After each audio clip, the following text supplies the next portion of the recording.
Justin with Landscaping Entrepreneur. Today is Friday, December 15th. We didn't do a weekly meeting today because we've just been trying to wrap up the season, and we got snow, unfortunately.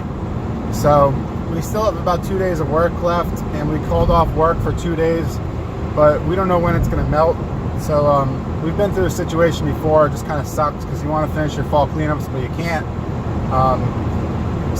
And we don't want the guys to go without pay. So what we do is we laid them off, and we're doing the company shutdown as if we're shutting down. And then unfortunately, we're going to have to go out for a couple of days, in which case we'll just pay them with a straight check, which they like anyway. So that's the plan. What we do when we shut down, obviously the mechanic gets everything winterized, and the guys do a final inventory. We have these inventory forms for the trucks and the trailers. So we make sure that the last person that signed it out has everything still in the trailer, and make sure everything's in the same condition it was provided to them. Otherwise, they'll get a deduction.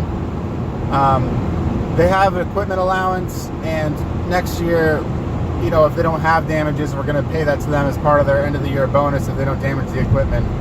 So we also have them sign out the vehicle keys.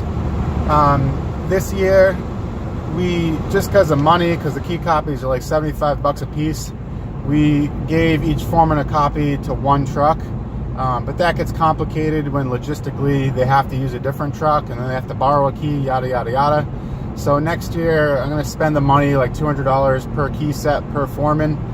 So they all have their own key sets with all the keys on them. So whatever truck they take, they don't just sign an individual key, they send out a key set, which is locked, that has all the keys on it, and they'll all be the same.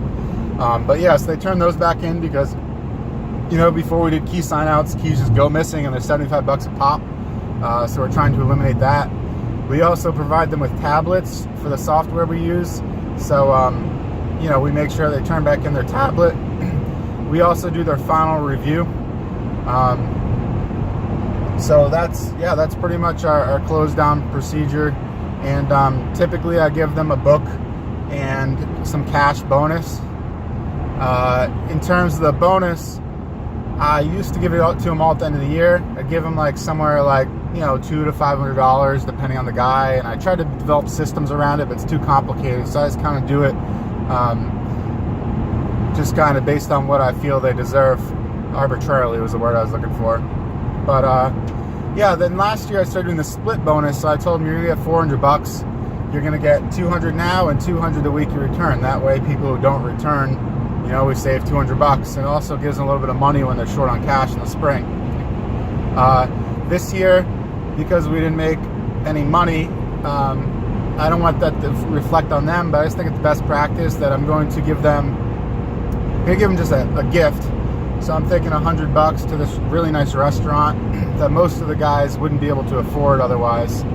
And from there, so it's a real big treat for them. And then next spring, what I'm going to do is I'm going to offer retention bonuses. So I'm going to give them $250 after their first month back. I got to think about it a little more, but maybe the first month back, and then another $250 after their first 3 months back. Once we get through our first rush. I've always been told, whatever you want the guys to do, incentivize it. So what I want them to do is stay through the spring rush. So I'm going to design my retention system so they get a retainer bonus when they stay through that first beginning of the year. So anyway, that's the plan for the shutdown, and I'm sure I'll be making videos throughout the winter on stuff I'm working on. So I'll catch you guys next time.